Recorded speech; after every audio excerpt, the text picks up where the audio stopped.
Today's We the People. Vanderbilt University is celebrating 150 years in Nashville. And today we're learning more about the school's future to expand outside of Tennessee. I sat down with Chancellor Diermeyer to learn how this big idea came about.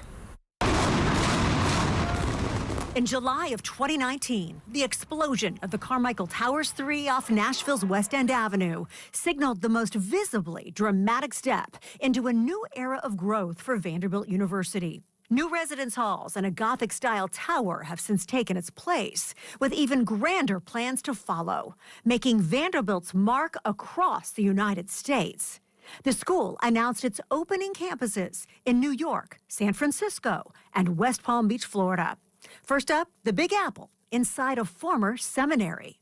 It started with a phone call from an alumna who said that there was this opportunity there for this beautiful campus. It looks like you take it straight from the Nashville campus and teleport it to New York, to Chelsea. So it's neo-Gothic, beautiful trees, beautiful park, wonderful setting. And it was an opportunity that basically presented itself, and then we very quickly acted on it. The New York campus will serve as a semester abroad for seniors. It opens this fall. In San Francisco, Vandy will take over the existing California College of the Arts.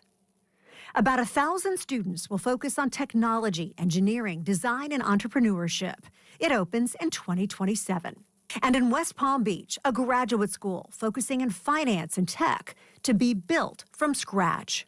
The fundamental question is like, how do you organize yourself so that you are educating the leaders that can be successful, the next generation of leaders can be successful in this world?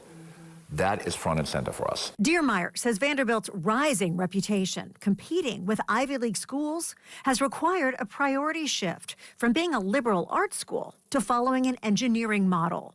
78% of Vanderbilt students double major with a science, math, engineering, or computer science degree, then have the creative liberal arts major too. Changes Diermeyer believes will help students and the 150-year-old institution evolve into the university of the future. In Nashville, I'm Tracy Cornett.